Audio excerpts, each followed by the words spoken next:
Rachel's face went pale, her fingers tightening around her champagne glass. Mark, the man she had risked everything for, stiffened, his usual arrogance melting into something dangerously close to fear. Ethan smirked, raising his glass in their direction. "Didn't expect to see me, did you?" Before they could react, the lights dimmed and the massive LED screen flickered to life. And then the evidence played. Gasps filled the room. Rachel's infidelity, Mark's deception, the text messages, the hotel footage, everything. By the time the screen went black, silence reigned. Mark's fists clenched. Rachel swayed on her feet. Ethan stepped forward, voice calm but lethal. "Checkmate.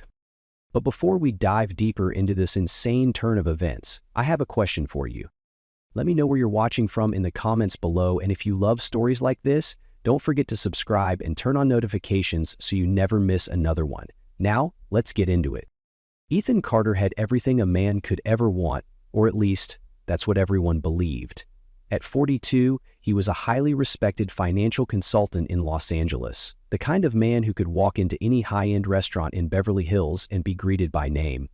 His career had taken off early thanks to a sharp mind, relentless work ethic, and an instinct for making the right moves at the right time. He wasn't just successful, he was the man other men envied. A multi-million-dollar portfolio, a sleek silver Aston Martin parked in the driveway of his modern glass-walled estate, and a reputation for being one of the best in the business. His life was polished, refined, and carefully built, piece by piece. But the real trophy of his success, at least in the eyes of the world, was his wife Rachel. At 39, she was effortlessly elegant. Blonde hair always perfectly styled, body toned from Pilates sessions at an exclusive studio, a radiant smile that made her the center of attention at every social event they attended. They had been married for 12 years, a love story that seemed straight out of a romantic film, the perfect power couple. They traveled the world together, dined in Michelin-starred restaurants, and hosted extravagant parties in their Beverly Hills home, where the guest list read like a who's who of LA's elite.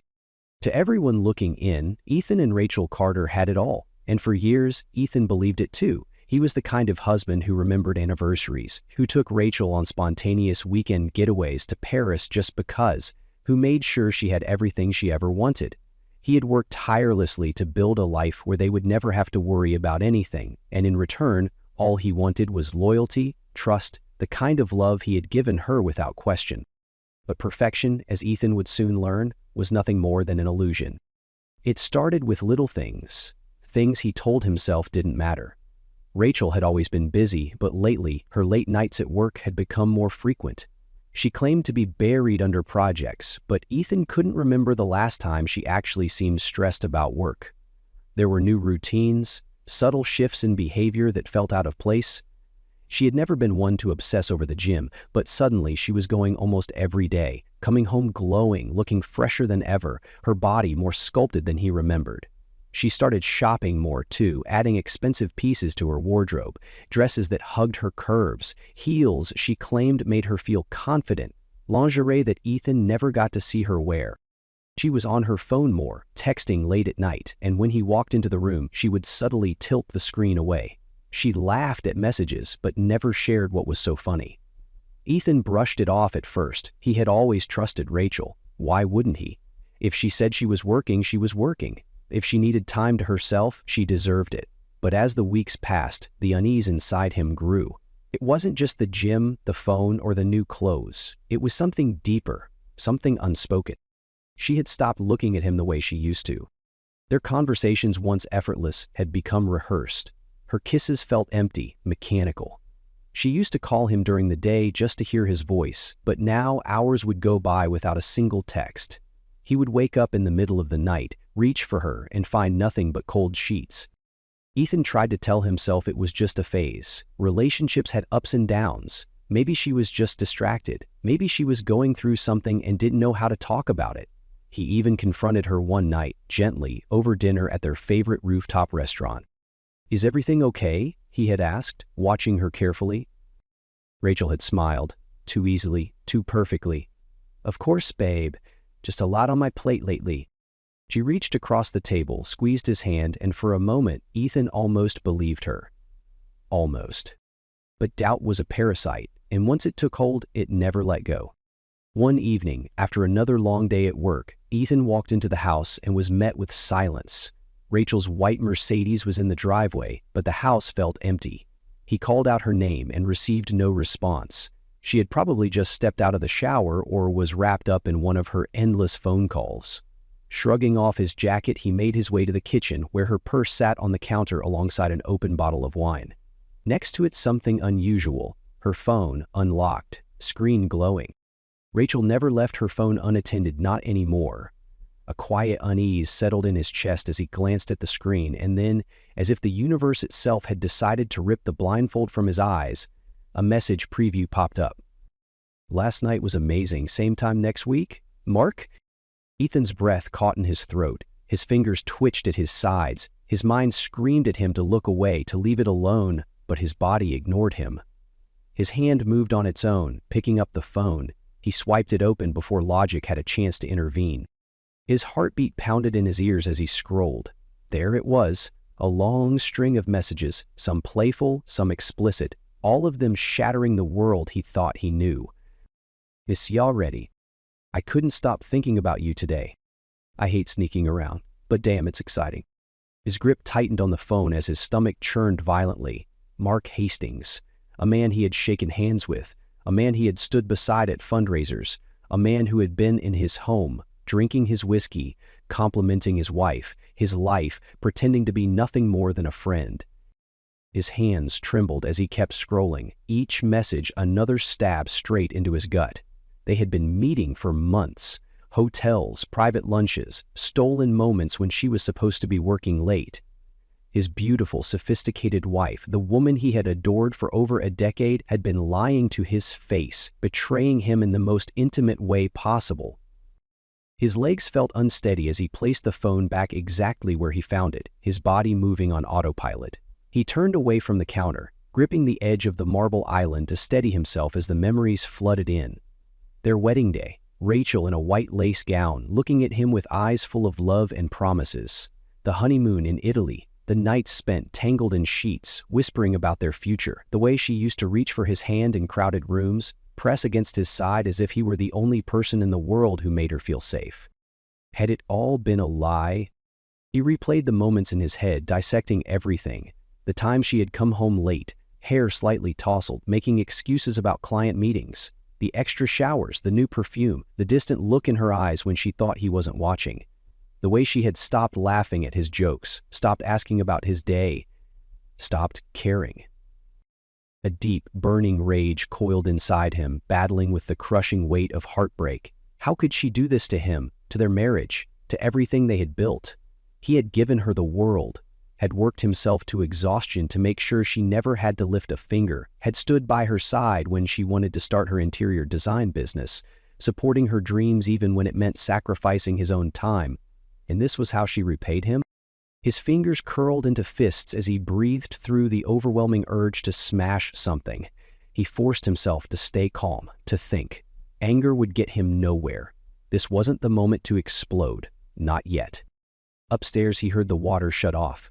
Rachel was home, completely unaware that her carefully crafted web of lies had just come crashing down. Ethan straightened, exhaling slowly, forcing himself to suppress every emotion boiling inside him. He wasn't going to confront her now. No, that would be too easy, too predictable. She had spent months playing him for a fool, treating him like an idiot who would never suspect a thing. If she thought she had control of the situation, she was dead wrong. Ethan Carter wasn't just a man who had been cheated on. He was a man who built his success on strategy, patience, and knowing when to make his move.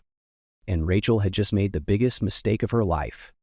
Ethan barely slept that night. He lay in bed staring at the ceiling, listening to Rachel's steady breathing beside him. She had kissed him goodnight as if nothing had changed, as if she weren't carrying the weight of betrayal on her shoulders. He wanted to wake her up, demand answers, scream, break something, but what good would it do? She would deny it, spin some ridiculous excuse, maybe even turn it around on him. No, this wasn't the moment to react. This was the moment to prepare. He needed proof. Undeniable, irrefutable proof that would obliterate any excuse she could come up with, and once he had it, he would make them both regret ever thinking they could play him for a fool. The next morning, Ethan made a call, not to a friend, not to a lawyer, but to someone who could get him exactly what he needed, the kind of man who specialized in exposing secrets. Within hours, he was sitting across from a private investigator in a quiet, nondescript office downtown. The man, older, sharp-eyed, with the weary expression of someone who had seen too many lives destroyed, listened as Ethan laid it all out. The texts, the suspicious behavior, the name, Mark Hastings. The investigator took a sip of coffee, nodding as he jotted down notes. "I'll start with the basics," he said, his voice calm and professional. "Phone records, credit card statements, tracking her movements. If she's meeting him, I'll find out where, when, and how often." Ethan's jaw tightened. "I want everything. Every hotel, every dinner, every text message. I don't just want to know she's cheating. I want to burn their entire world to the ground." The investigator gave him a knowing look. "Then you came to the right guy." The next few days were torture. Ethan went through the motions of normal life, pretending everything was fine while the investigator dug into Rachel's secret life. Each time she left the house, he wondered if she was rushing into Mark's arms. Each time she sent a message, he wondered if it was another whisper of love meant for someone else. He could barely look at her without wanting to shake her, without wanting to scream that he knew. By the end of the week, the first wave of evidence came in. The investigator met him at a small cafe, sliding a manila envelope across the table. Ethan's fingers were steady as he opened it, but as he flipped through the pages, rage twisted through his chest. There it was. Bank statements showing charges from hotels across the city. Receipts from expensive restaurants he had never been to.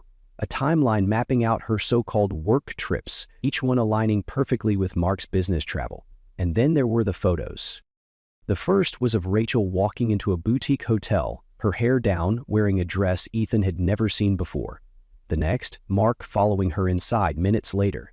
Other images captured them laughing at a restaurant, his hand brushing her arm, the way she leaned into him with that smile, the one that used to be just for Ethan. The last photo was the worst. Rachel in the passenger seat of Mark's car, her lips pressed to his, her hands tangled in his hair. Ethan closed the folder, his vision blurring at the edges. He gripped the table, steadying himself, breathing deeply until the firestorm in his chest became something cold and lethal. "That's not all," the investigator said, watching him closely. "Hastings is a repeat offender." Ethan looked up. "What do you mean?" The investigator pulled out another file. "Your wife isn't the first. Hastings has a pattern. Married women, usually from his social circle. He charms them, strings them along, and when it all goes to hell, he always comes out clean while their lives implode. 3 years ago, he had an affair with his project manager's wife. The guy ended up losing his job, moving out of state.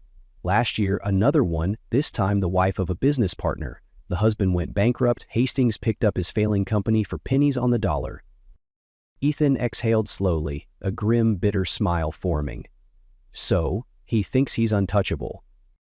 The investigator leaned back, arms crossed. "So far, he's been right, but if you're looking to change that, I'd say you've got more than enough to ruin him." Ethan nodded, his mind already racing. Rachel had betrayed him, but Mark Hastings? Mark had made a sport out of destroying marriages, out of humiliating men who never saw it coming. That ended now. This wasn't just about exposing an affair. This was about taking down a man who thought he was invincible, and Ethan was going to make sure he fell hard. Ethan didn't waste time. The moment he left the investigator's office, he sat in his car, gripping the steering wheel so tightly his knuckles turned white. His mind was already 10 steps ahead. Rachel was a liar, a coward, a woman willing to throw away everything they had built for the cheap thrill of sneaking around like a teenager. But Mark? Mark was something worse. A predator, a man who had done this before and walked away unscathed, letting the women he seduced and the men he betrayed deal with the fallout. Ethan wasn't going to be just another name on that list.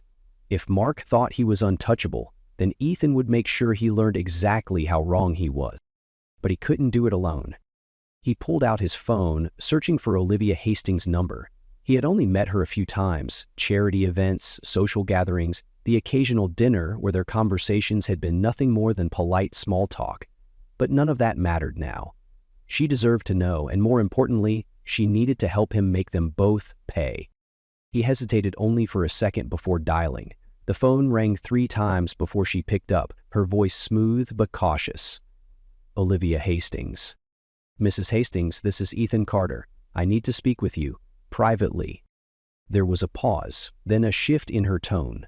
Curious, slightly wary. "Ethan, what is this about?" "It's about our spouses," he said evenly, "and the fact that they've been sleeping together behind our backs."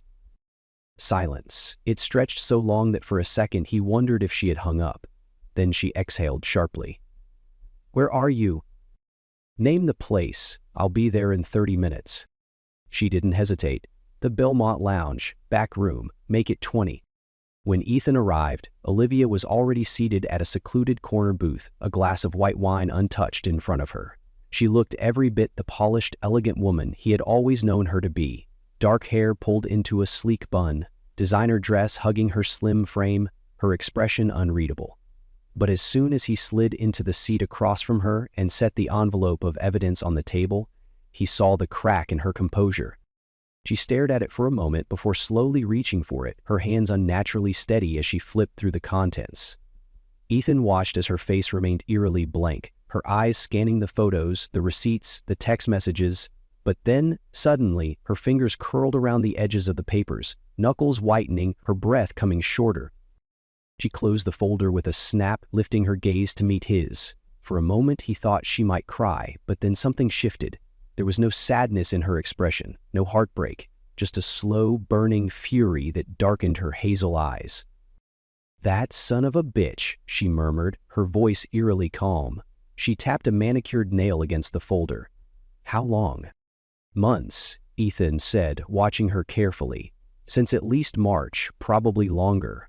My investigator pulled everything." She let out a bitter laugh, shaking her head. "Unbelievable.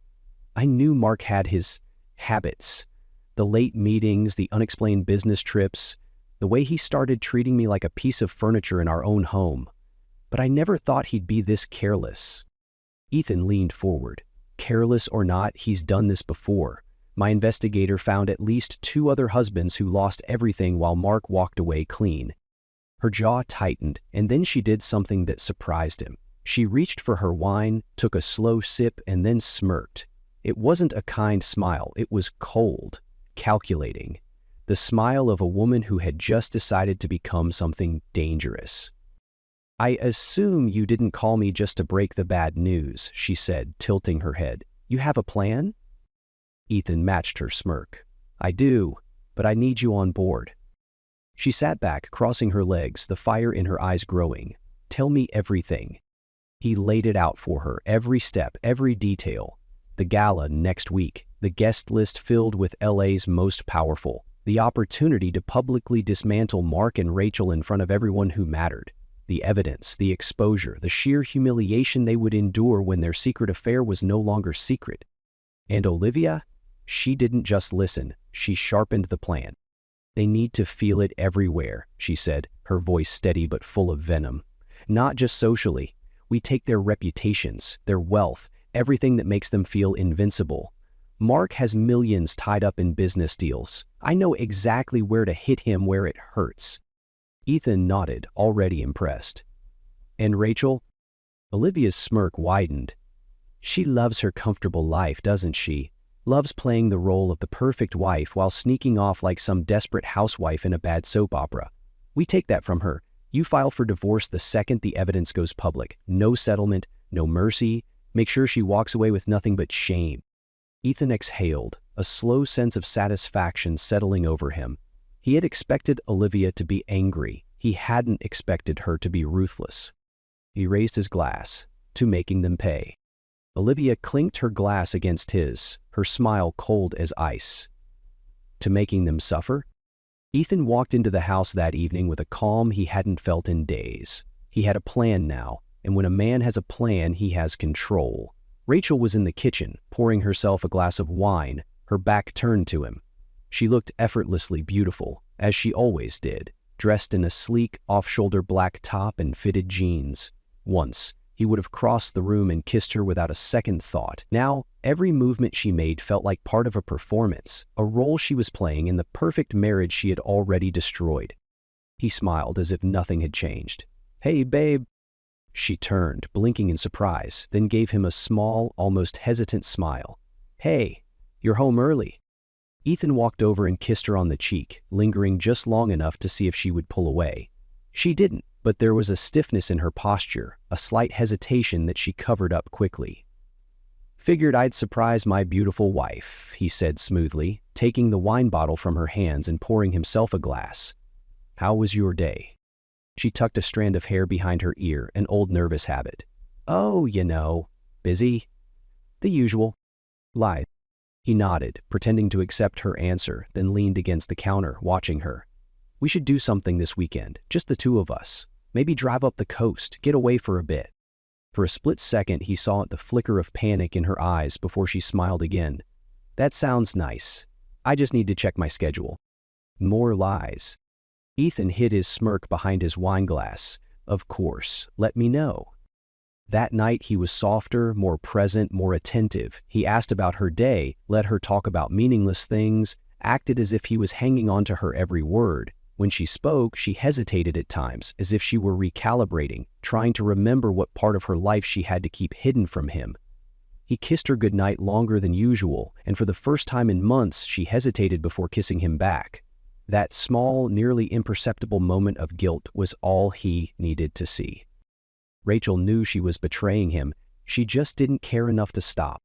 Over the next few days, Ethan played his part flawlessly. He left small gifts for her, complimented her more, ran his fingers down her back as he passed her in the hallway. He cooked dinner, brought home flowers, planned romantic evenings, and she responded, hesitantly at first, but then, almost eagerly, as if she were convincing herself that things were still normal. She wasn't stupid. Somewhere in the back of her mind, she had to be wondering if he knew. But Ethan was careful, never giving her a reason to suspect anything. He started asking casual, seemingly harmless questions. "How was work today?" She answered too quickly. "Busy." He tilted his head slightly. "Yeah? What did you work on?" She hesitated just long enough. Just some client stuff, meetings, calls." Lies. He let it go, nodding as if satisfied.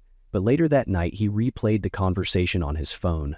The recorder he had placed in his office was crystal clear, her voice, her excuses, all neatly documented for when the time came to confront her with the weight of her own deception.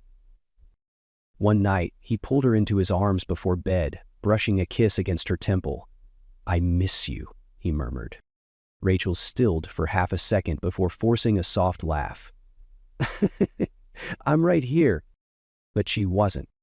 She was already somewhere else, in another man's arms, in another life, where she thought she could have everything without consequences. Ethan tightened his arms around her, just for a moment, then let her go. Let her believe she was still safe. Let her believe she had won, because when the time came, she wouldn't just lose him. She would lose everything. Ethan didn't believe in coincidences, but when he stepped into the exclusive Redwood Club that evening, fate handed him the perfect opportunity. The dimly lit lounge was filled with men in tailored suits, sipping whiskey and talking deals, the air thick with quiet arrogance. And there, leaning casually against the mahogany bar, was Mark Hastings. The bastard looked relaxed, too comfortable, swirling a glass of bourbon in his hand while laughing at something the bartender had said.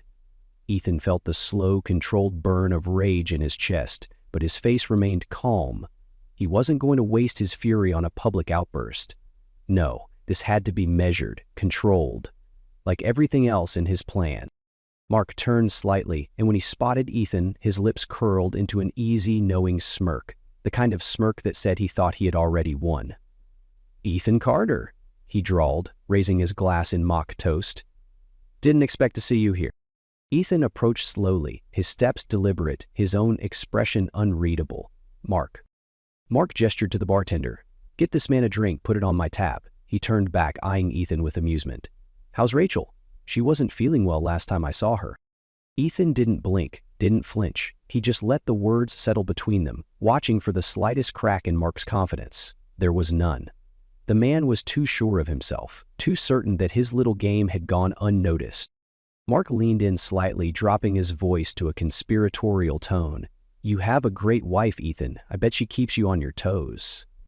The glass in Ethan's hand nearly cracked under the pressure of his grip, but his face remained impassive. Mark had no idea that Ethan knew everything, that his every movement, every lie, every moment of stolen intimacy had been documented and cataloged. That soon, his carefully curated life would crumble in front of the entire city. Ethan exhaled slowly, setting his drink down with a soft clink against the marble bar. He let a small, knowing smile curve his lips, one that didn't quite reach his eyes. "Enjoy the gala, Mark," he said, his voice smooth, deliberate. "It'll be unforgettable." Mark chuckled, clearly amused by what he thought was a harmless statement. "Oh, I plan to." Ethan gave him one last look before turning and walking away, leaving Mark to his drink, his arrogance, his ignorance. The man had no idea that he was standing on the edge of a cliff with no ground beneath him. By the time he realized it, he would already be falling. Ethan had expected Rachel to sense something was coming. She wasn't stupid. She had been walking a tightrope for months, juggling her deception with the carefully maintained illusion of their marriage. But even he hadn't expected her to be this desperate. The night before the gala, Rachel set the stage perfectly. Candlelit dinner, a home-cooked meal, something she hadn't done in years. She poured his favorite wine, dressed in a silk slip that clung to her curves, and smiled at him like she used to. Ethan played along, eating, drinking, letting her touch his hand across the table. Every movement was calculated on both sides. He knew she was trying to keep him close, and she thought she was succeeding. Then, as they finished their meal, she reached for his hand and took a deep breath, her expression shifting into something delicate, hesitant. "Ethan," she whispered, her fingers squeezing his. "There's something I need to tell you." He lifted a brow, pretending concern. "What is it?" Her lips parted, and for a second he saw it, the flicker of uncertainty, of fear. But then she steeled herself and dropped the bombshell. "I'm pregnant." The words should have sent shock through him. They should have stopped his heart, made his mind race with possibilities, and for the briefest moment they almost did. But Ethan had spent the past 2 weeks peeling back every layer of her deception, dissecting every lie she had told. And something about this felt off. His grip on her hand remained firm, his face carefully unreadable. "Pregnant?" She nodded, swallowing hard as if she was overwhelmed by her own fabricated emotions. "I just found out. I was waiting for the right time to tell you." Ethan kept his breathing steady. His entire body wanted to react, to demand proof, to expose the lie right then and there. But he didn't. Instead, he leaned back slightly, studying her. "Are you sure?" Rachel's eyes darted away for a fraction of a second before she smiled again. "Of course. I took a test a few days ago, and I made an appointment with my doctor." A few days ago. Convenient timing, considering how strained things had been lately. Ethan nodded, letting silence stretch just long enough to make her shift in her seat. He let his fingers trace over the rim of his glass, pretending to process the news. "This is unexpected," he murmured. She bit her lip, feigning nervousness. "I know we haven't talked about it in a while, but maybe this is what we need. A fresh start." A fresh start. The irony nearly made him laugh. Instead, he reached for her hand again, running his thumb over her knuckles. "This changes everything," he said softly, watching her closely. "I'm going to need some time to process." Relief washed over her features, and he knew then that she believed she had won. She thought she had pulled him back in, that he would put aside his suspicions, his anger, and hold on to her for the sake of this fabricated pregnancy. Later that night, when she went to take a shower, Ethan sat on the edge of their bed and pulled out his phone. A few taps, a few calls. Within minutes, he had access to her recent medical records. His contact at the private clinic owed him a favor. And just like that, the truth stared him in the face. There was no pregnancy. No recent visits to an OB/GYN. No blood work, no ultrasounds. Nothing. Rachel had lied. She had stood in front of him, looking him in the eyes, and spun a desperate, last-minute fantasy to keep him from walking away. Ethan let out a slow breath, setting his phone down. His hands were steady, his mind clear. He didn't feel anger, not this time. He only felt certainty. She thought she had control. She had no idea that by tomorrow night she would lose everything. Ethan parked in the underground garage of an upscale restaurant, away from prying eyes, away from anyone who might recognize him. The meeting had to be discreet. No slip-ups, no last-minute surprises. Olivia was already waiting in a private dining room, a glass of whiskey in front of her, her nails tapping against the table in rhythmic precision. She looked calm, composed, but there was a sharpness in her gaze, a hunger for justice that matched his own. He slid into the seat across from her, his own drink appearing within seconds, courtesy of the well-trained staff who knew when not to ask questions. Olivia leaned forward, her voice low. "Everything is in place. My lawyers have filed preliminary inquiries into Mark's finances. By Monday, the SEC will be knocking on his door." Ethan smirked. "That's fast." She lifted a shoulder, swirling her glass. "I have powerful friends, and Mark is arrogant. He's been sloppy with his investments, offshore accounts, hidden assets, unethical partnerships. He thought he was invincible." She met Ethan's gaze, a slow smile forming. "By the time I'm done, he won't just lose his reputation, he'll lose his entire empire." Ethan exhaled, the satisfaction settling into his chest. This wasn't just about Rachel's betrayal anymore. It was about dismantling a man who had built his success on the destruction of others. He pulled his phone out and scrolled through his messages. "The videographer is confirmed. I gave him explicit instructions. No shaky phone footage, no amateur work. I want this moment captured in perfect, brutal clarity." Olivia nodded approvingly. Every camera angle, every reaction, every piece of their shame immortalized. Ethan took a sip of whiskey, savoring the burn. "I also spoke with my lawyer. The divorce papers will be served at the peak of the night, right after the footage plays." Olivia smirked. "Poetic." They sat in silence for a moment, absorbing the weight of what was coming. Then Olivia spoke again, her voice softer but no less lethal. "Rachel tried something, didn't she?" Ethan lifted a brow. "Why do you say that?" She gave him a knowing look. "Because women like her, when they feel control slipping, they grasp at anything. So what was it?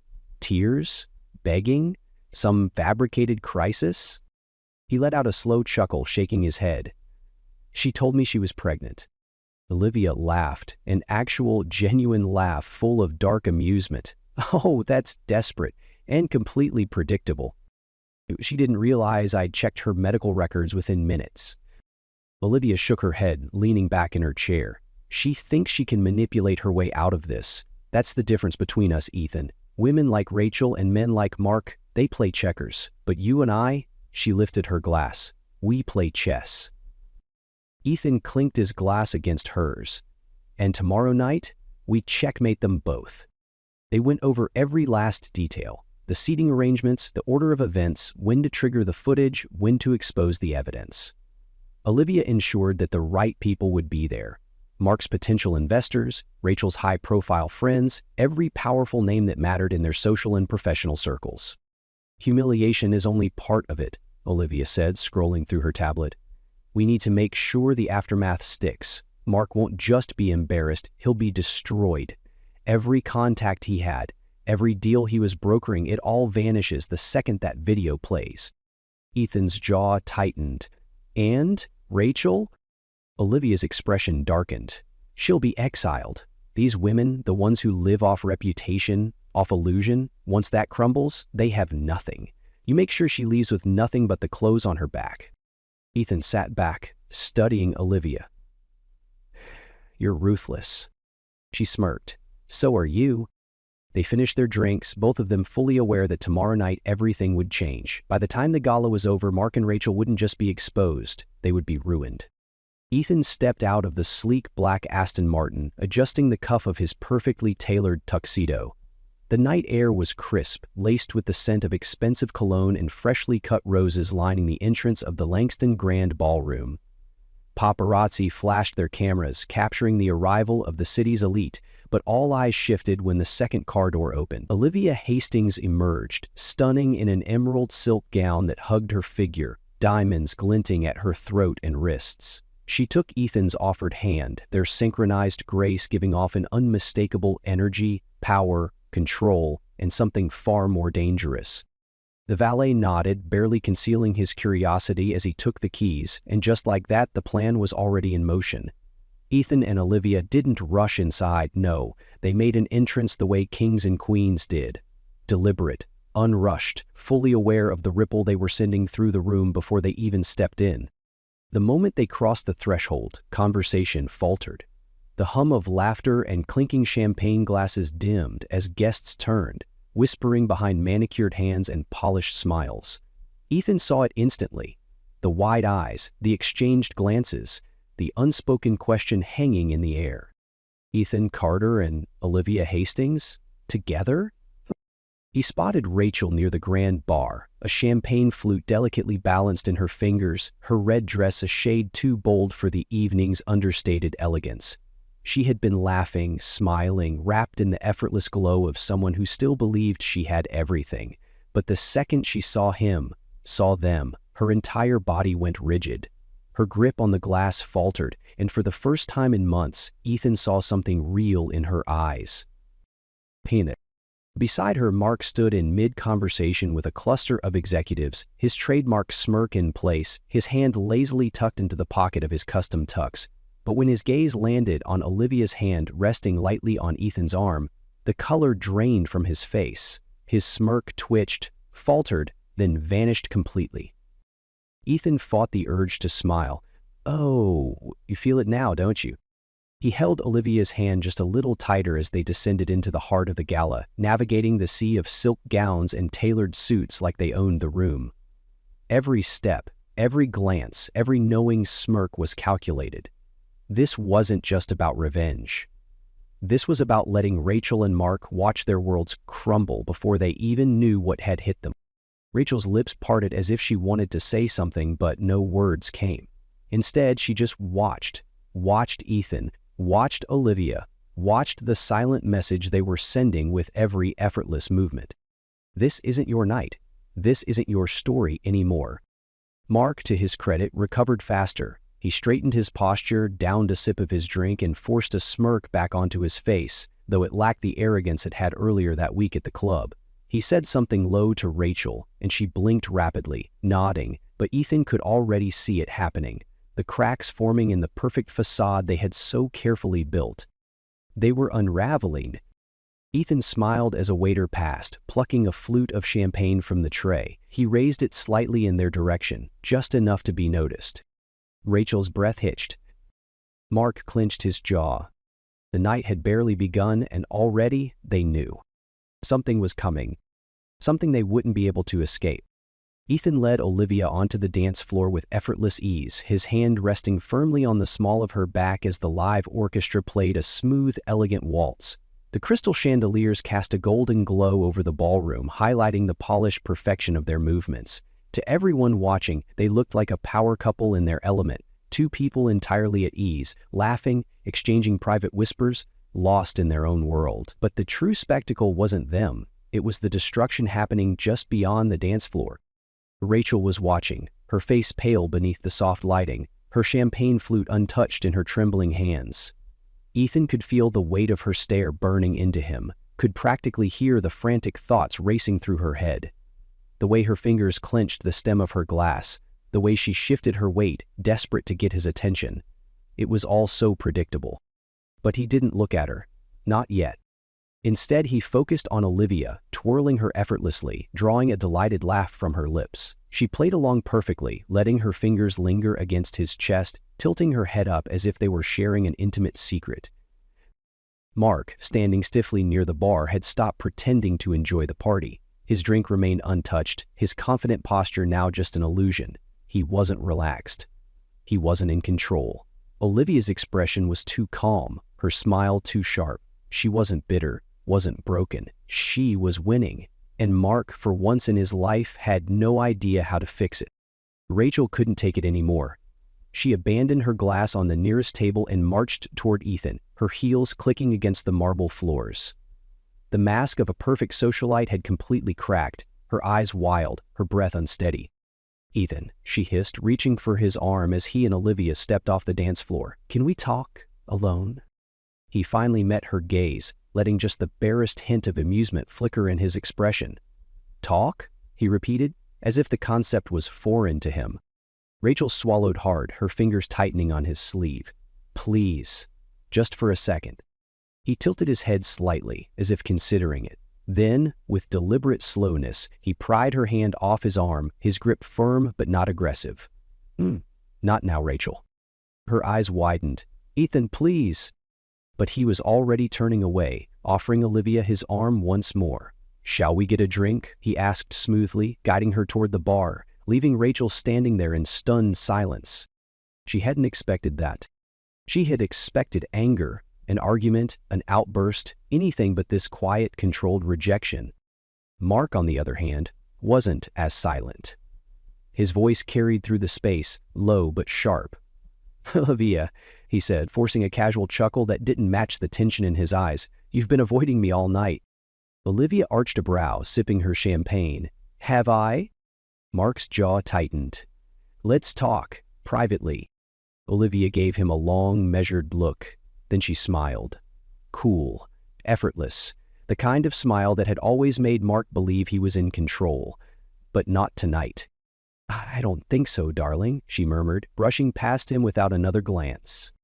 Ethan watched the way Mark's fingers curled into a tight fist, the way his throat bobbed as he struggled to keep his composure. He wasn't used to this. Being the one left behind, Rachel and Mark were unraveling, coming apart at the seams, and neither of them could do a damn thing about it. Ethan leaned against the bar, taking in the sight of his wife and her lover standing in the center of the ballroom, shaken and humiliated. He swirled the champagne in his glass, taking a slow, satisfied sip. The night was far from over. The real show hadn't even begun. Ethan took a slow sip of his champagne, feeling the crisp bubbles dance across his tongue. The weight of the moment pressed into his chest, not with anxiety, but with sheer, cold anticipation. He glanced at Olivia, who met his gaze with a knowing smirk. The final act was about to begin. He reached into his pocket, suddenly pressing the small button on his smartwatch. It was a simple command, one that had been carefully coordinated with the event's AV team in advance. A 5-second delay, just enough time for everyone to settle, to focus. The chandeliers above the ballroom shimmered as the lights dimmed slightly. A hush swept through the crowd as the massive screens mounted along the grand hall flickered to life.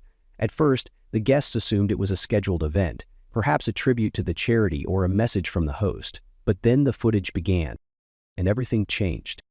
A grainy black and white security video appeared on the screens, footage from the lobby of the Palazzo Royale Hotel. The timestamp in the corner read March 17, 11:42 p.m. Rachel, wearing a sleek black dress that Ethan didn't recognize, stepped into the frame, glancing over her shoulder before making her way to the elevator. A second later, Mark appeared. He wasn't subtle. He walked up behind her, his hand grazing her lower back in a gesture too familiar, too intimate. The footage cut to them stepping into the elevator together. Whispers rippled through the ballroom like wildfire. The screen transitioned to another clip, this time from the Lexington Grand 2 weeks later, Rachel and Mark at the front desk checking in under false names. Another shot, Mark leading her through a dimly lit hallway, his hand gripping her wrist. The footage played in complete, devastating silence.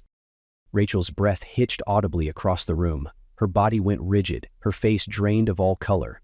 Mark's reaction was even worse. He inhaled sharply, eyes darting around, searching for a way out that didn't exist. The world around them had shrunk to nothing but this unforgiving moment. But Ethan wasn't done.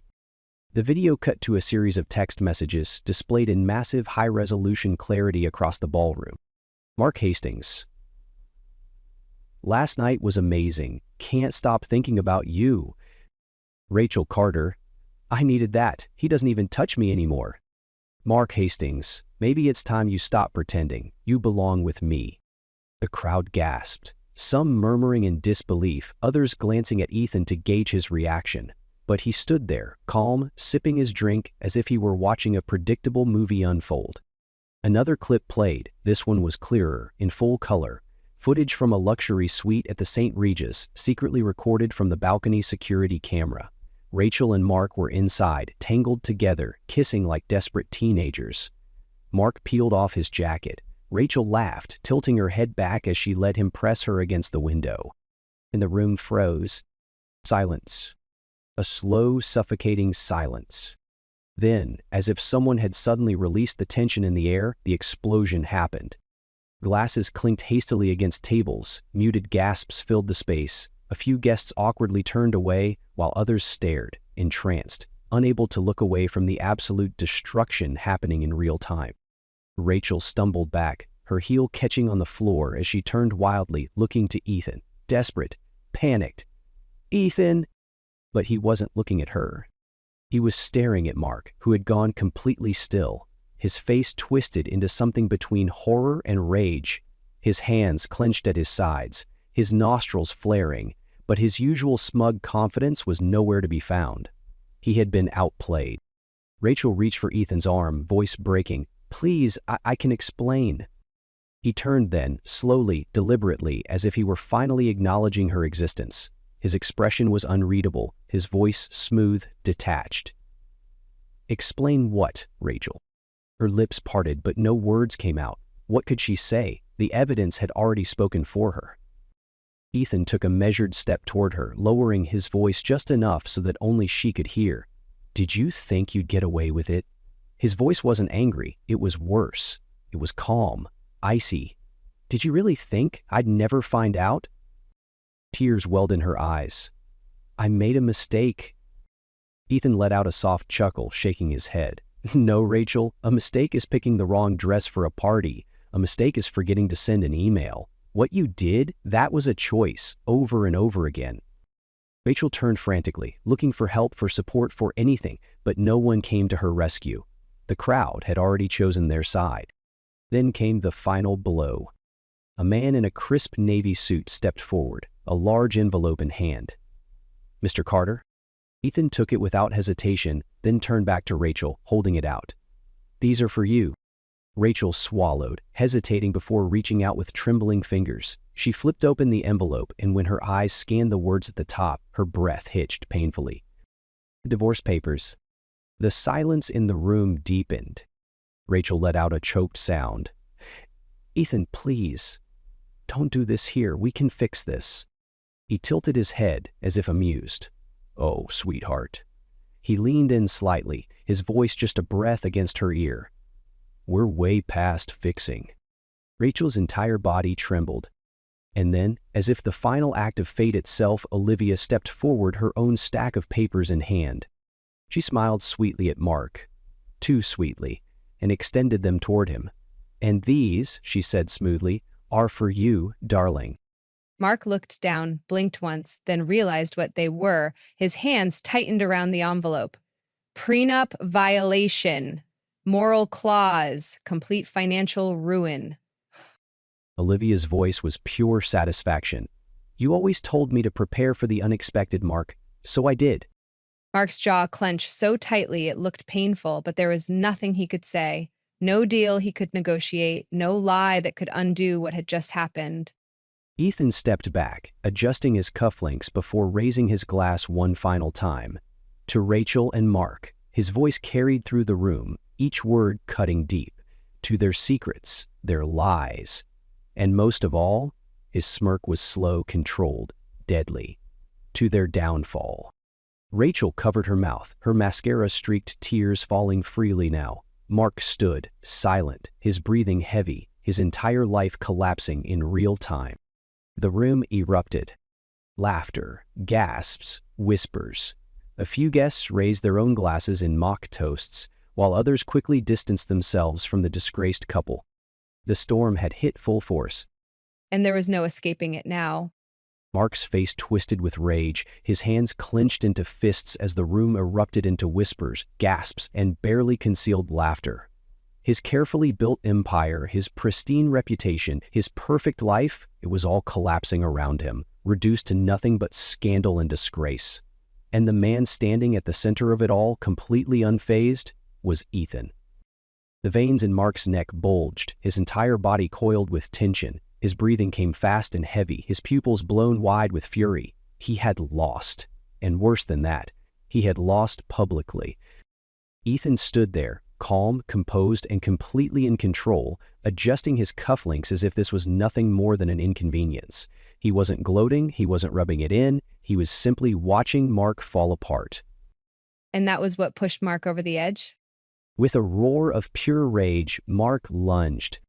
He swung wildly, his right fist aiming for Ethan's jaw, but Ethan was ready. He saw it coming before Mark had even moved. years of instinct kicking in. With a quick, calculated step to the side, he dodged effortlessly, letting Mark's momentum carry him forward into nothing. Mark stumbled, nearly tripping over his own feet, but recovered just in time to swing again, this time more reckless, more desperate. Ethan let him get close enough to see the moment he realized his mistake. And then, with precise, practiced ease, Ethan struck. His uppercut landed squarely under Mark's jaw with a sickening crack, snapping his head back violently. The force of the hit sent Mark staggering, his body slamming into a nearby table, sending champagne glasses crashing to the floor. A stunned silence fell over the ballroom, but nobody moved to interfere. Mark groaned, shaking his head as he tried to push himself upright, but Ethan wasn't done. "You think this is a game?" Ethan's voice was low, controlled, deadly. Mark barely had time to lift his head before Ethan's fist connected with his ribs, the impact sending a dull, visceral thud echoing through the room. Mark gasped, doubling over in pain, his face contorted in agony. A broken rib, maybe two. Still, he refused to go down. He tried to swing again, his movements sluggish now, but Ethan caught his wrist mid-air and twisted it sharply. Mark let out a pained yell, his knees buckling slightly as he cradled his arm to his chest. Ethan leaned in close, his voice cold and lethal. "You don't get to play the victim, Mark." Blood dripped from Mark's split lip onto his once pristine tuxedo, staining the fabric. His breath was ragged, uneven, his body barely able to hold itself upright, and yet, even through the pain, his pride refused to let him back down. "You," he rasped, spitting blood onto the marble floor. "You think you're better than me." Ethan didn't answer with words. He answered with another punch, straight to Mark's face. The force sent Mark crashing onto his back, sprawled out on the floor, completely defeated. His nose was visibly broken, blood flowing freely down his face, his hands weakly grasping at the ground as if trying to find something to hold on to. But there was nothing left for him to cling to. Security finally stepped forward, but they didn't rush to Mark's aid. Instead, they simply loomed over him, waiting for permission. Ethan glanced down at him, his expression blank. "Get him out of here." The guards didn't hesitate. They didn't ask if Mark was okay. They simply grabbed his arms and began dragging him toward the exit, his feet scraping uselessly against the marble. Mark tried to resist, but there was no fight left in him, no power, no control, no one willing to save him. And as they hauled his broken, bloodied form out of the ballroom, Ethan turned back to Rachel, who hadn't moved an inch. Tears streaked her face, her mascara smeared, her hands trembling as she stared at him like she no longer recognized the man standing before her. She opened her mouth to speak, to beg, but Ethan simply tilted his head, daring her. She didn't say a word. She knew better. The king had taken back his throne, and she had just lost everything. As Mark was dragged out of the ballroom, bloodied and humiliated, Olivia followed, her heels clicking sharply against the marble floor. She moved with the confidence of a woman who had already won before the fight even started. By the time she reached him at the entrance, he was slumped against the wall, trying to catch his breath. His once flawless tuxedo was ruined, his blood staining the crisp fabric, his collar disheveled, his hands shaking. He had lost the physical fight, but he didn't yet realize that was just the beginning. She didn't give him a chance to speak. Instead, she pulled a thick manila envelope from her clutch and dropped it onto his lap. "Sign them," she said, her voice cold, detached. Mark blinked up at her, still dazed. "What? The divorce papers?" She folded her arms. "I'm done, Mark. And unlike you, I actually plan ahead. My lawyers have already frozen our joint accounts. I've taken control of every liquid asset, and per the terms of our prenup, you walk away with nothing." His breath hitched, his swollen lip trembling as his mind caught up with what was happening. "You..." She tilted her head. "Oh, and did I mention the SEC?" She leaned in slightly, her voice barely above a whisper. "By this time tomorrow, you'll be under federal investigation for fraud, thanks to all those little financial adjustments you thought I didn't know about." Mark's eyes widened. "You wouldn't." Olivia smiled. I already did. He let out a strangled sound somewhere between a cough and a laugh as he stared at the papers in his lap. His hands trembled as he flipped through them, realizing just how thoroughly she had dismantled him.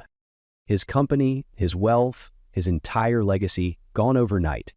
Olivia didn't wait for him to respond. She simply stepped back, adjusted her diamond bracelet, and strode toward the valet, leaving him slumped there like a discarded piece of trash. Meanwhile, inside the ballroom, Rachel still stood frozen, staring at Ethan as if he were a stranger. Her face was streaked with ruined makeup, her hands gripping the divorce papers Ethan had handed her. She flipped through them with frantic, jerky movements, her breath coming in shallow gasps.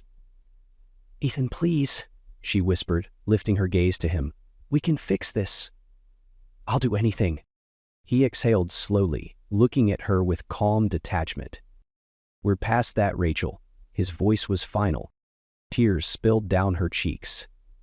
"You don't mean that." He stepped closer, his gaze piercing. "I meant it the second you decided to lie to my face, to betray everything we built, and now you're going to live with the consequences." She shook her head, gripping his arm. "I'll fight this." Ethan laughed softly, shaking his head. "No, Rachel, you won't." Her breath hitched, but before she could speak again, a man in a suit approached. "Mr. Carter, per your instructions, the financial transfers have been finalized. The property division is uncontested." Rachel's eyes snapped to Ethan.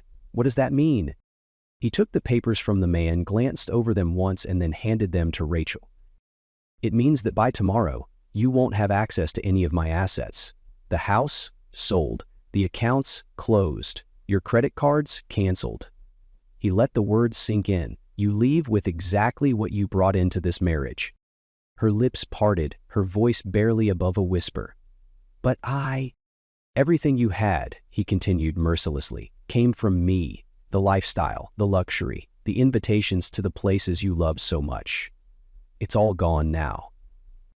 Rachel staggered back, her chest rising and falling rapidly. Ethan leaned in, his voice deadly soft. "So go ahead, Rachel, fight. But just know that by the time you even find a lawyer who'll take your case, you'll be doing it from a one-bedroom apartment, alone, while the world moves on without you." Her breath left her in a strangled sob. She knew she had nothing left. And Ethan? He didn't feel a single ounce of regret. Mark sat in his nearly empty penthouse, the once luxurious space now a cold, hollow reminder of everything he had lost. The floor-to-ceiling windows that once overlooked the skyline now felt like walls closing in, trapping him in a reality he could no longer escape. His phone vibrated endlessly on the countertop, but the calls weren't from investors, business partners, or friends. They were from debt collectors. The news had hit every financial outlet by morning. Hastings Global was officially dead. Stocks had plummeted overnight, wiping out his remaining assets in a matter of hours. Investors pulled out, scrambling to distance themselves from the sinking ship, and his board of directors had voted to remove him as CEO before lunch. His lawyer had called, voice tight with urgency. "Mark, the IRS is coming for you. Fraud, tax evasion. There's enough to put you away if you don't handle this carefully." But what could he do? He had no leverage, no power, no one left in his corner. The SEC had frozen all his remaining accounts, pending investigation. His offshore assets, seized. His remaining properties, sold at a loss. And the worst part? It wasn't even Olivia who did this to him. She had simply set the stage. He was the one who had left a trail of destruction, thinking he was too untouchable to be caught. Now, the same people who once shook his hand, toasted his success, envied his power, they weren't even returning his calls. He took a slow sip of the cheap whiskey he had found in the back of his cabinet, the burn of it doing nothing to numb the growing panic in his chest. No money, no business, no friends. And soon no freedom. The knock on his door sent a violent shudder through him. He already knew who it was. He didn't move at first, gripping the glass tightly, staring blankly at the empty space where his furniture used to be.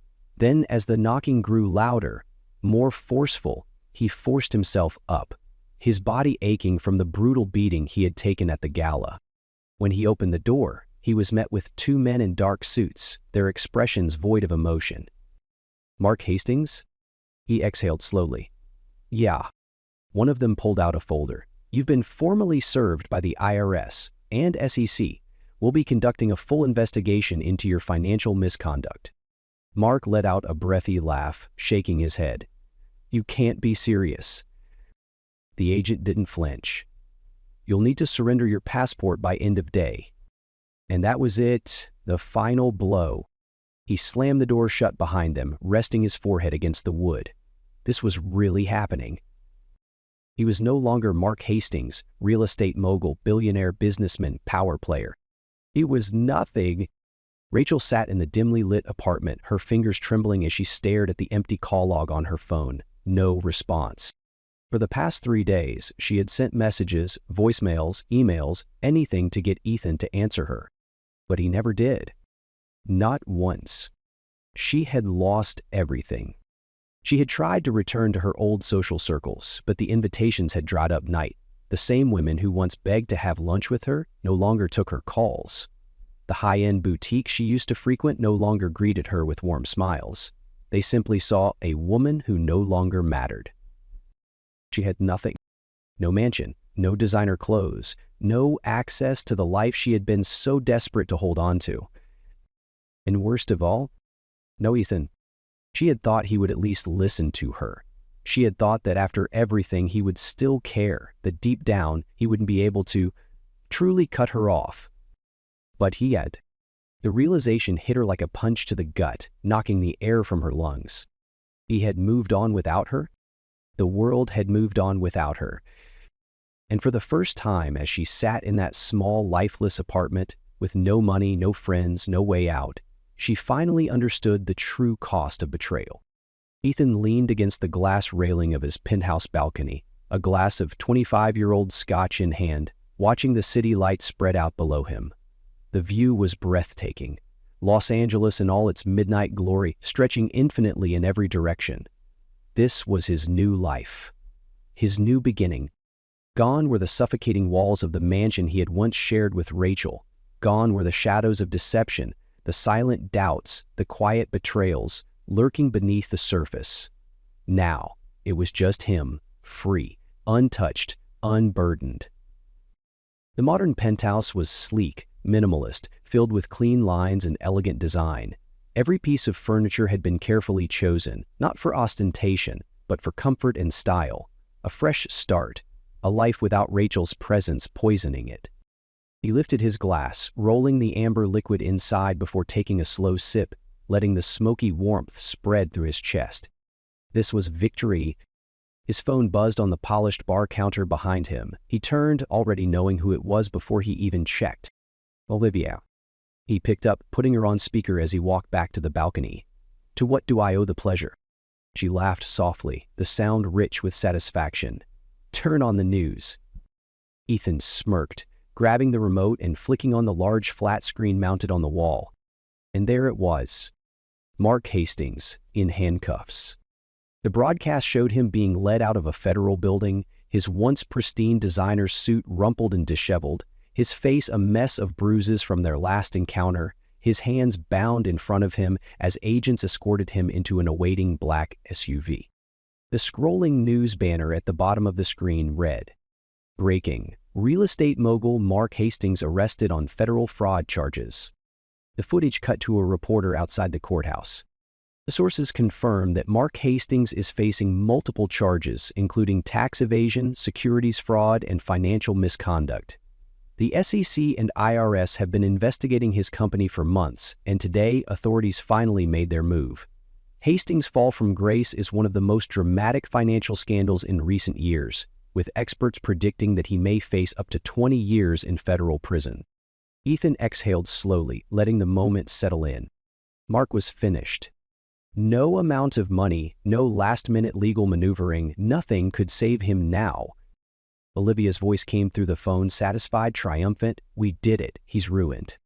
Ethan took another sip of his drink, watching the screen as the camera zoomed in on Mark's defeated, bloodshot eyes, his expression one of sheer hopelessness. He smirked. No mercy for the guilty.